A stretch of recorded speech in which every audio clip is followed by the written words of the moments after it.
Drama continues to unfold in Salem as shocking revelations shake up the lives of its citizens. In a stunning turn of events, Jada Hunter finds herself at the center of a scandal that threatens not only her career but also her personal life. The chaos erupts on what was supposed to be a joyous occasion, her wedding day. However, the ceremony is turned upside down when her supposed fiancé, Rafe Hernandez, suddenly calls off the nuptials in front of a room full of stunned guests. But what no one initially realizes is that the man breaking Jada's heart is not Rafe at all.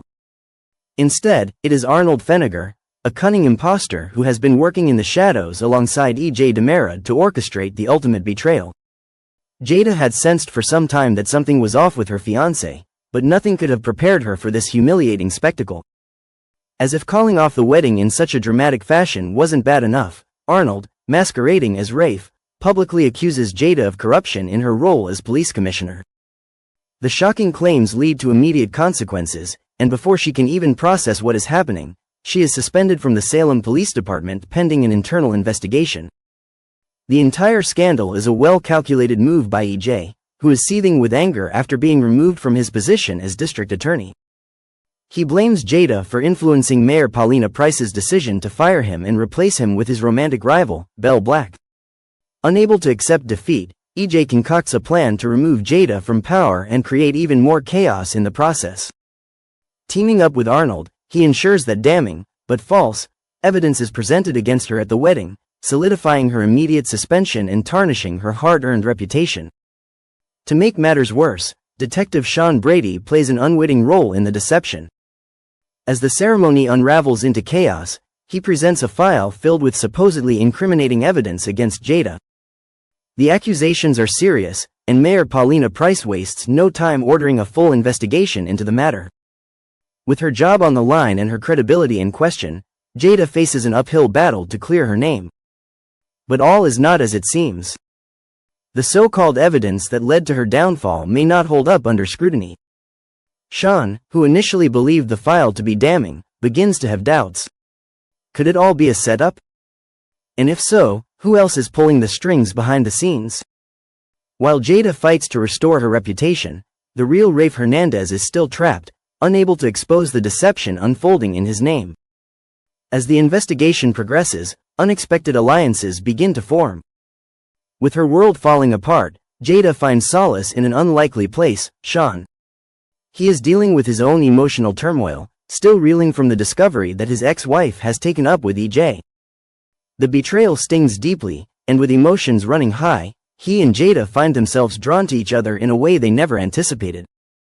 One thing leads to another, and in the midst of their shared pain, they seek comfort in each other's arms.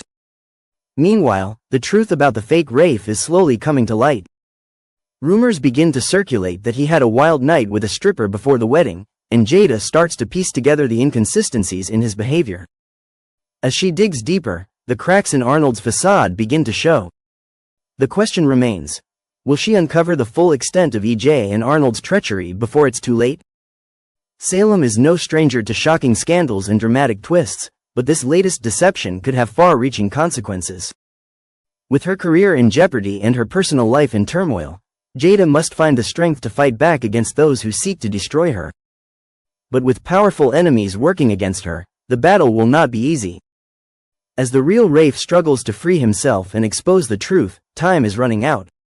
What happens next could change everything. Will Jada be able to prove her innocence?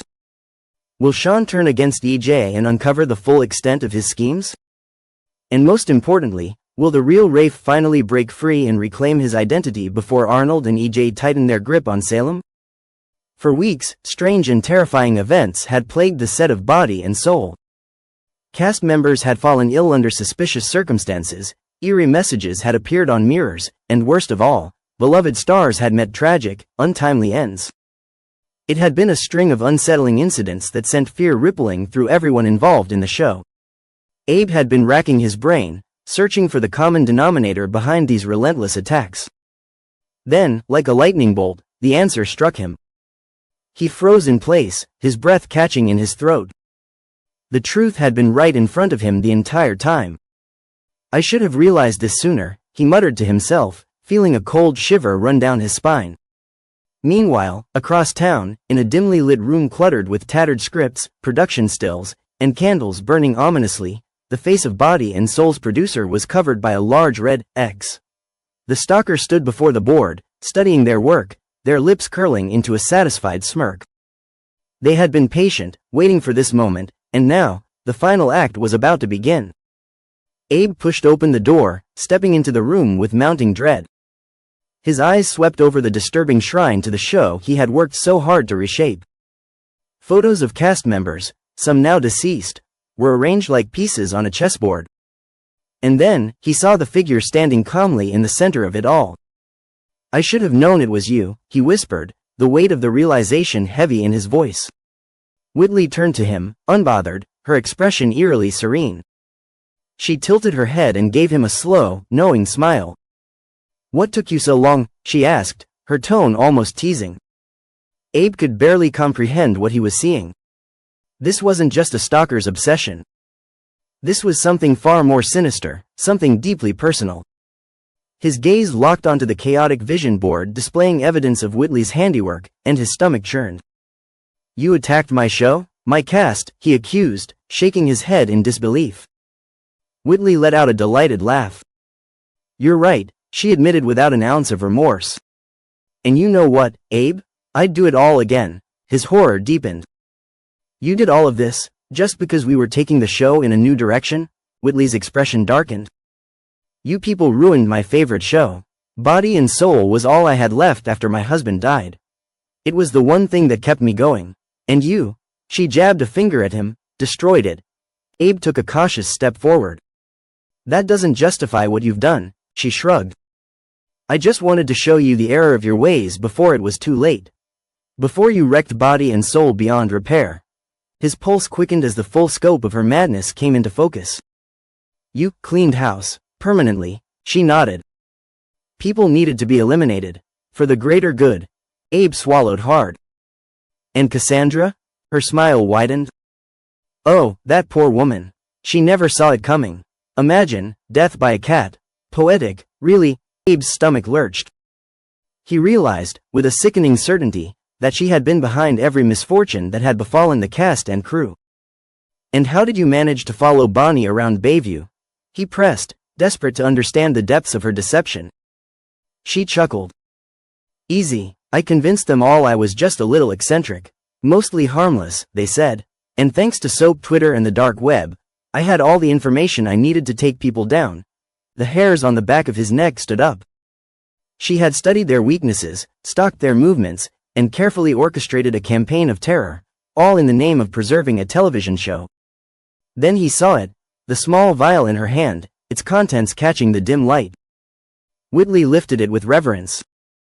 "This," she said, "is the key to ensuring Body and Soul stays pure. Everyone who gets a script must die. That's the only way." Abe recoiled in horror. "You poisoned them?" She nodded, her eyes alight with twisted satisfaction. "An experimental drug being tested at Bayview. Highly toxic side effects." She took a slow step toward him, the vial poised between her fingers. "And now, it's your turn." Before Abe could react, she uncorked the vial, a manic gleam in her eyes. But she had made a fatal miscalculation. A strong hand clamped around her wrist from behind, stopping her in her tracks. "Oh no, you little cow," Paulina's voice rang out. "Not on my shift." The room spun into chaos. Whitley thrashed against Paulina's grip, but the other woman was unyielding, wrestling the vial from her grasp. It clattered to the floor, its contents spilling harmlessly onto the carpet. By the time the scene faded back in, Whitley was bound securely to the hospital bed, her expression livid yet powerless. Paulina stood beside Abe, arms crossed, her presence a solid force of protection. "I wasn't about to let you face this lunatic alone," she said firmly. Abe exhaled, his heart still pounding. "I texted you with my hunch, but I didn't think you'd actually come," Paulina scoffed. "Of course I did. Someone had to knock some sense into you." They both turned to look at Whitley, who seethed in silence. Paulina sighed. "I just pray that her remaining victims get the help they need." Abe nodded solemnly. He had spent so much time trying to find the person responsible, but now that he had, it didn't feel like a victory. It felt like a tragedy. Body and soul had been the thing that kept Whitley going. But in the end, it had driven her to madness. And now, there was no going back.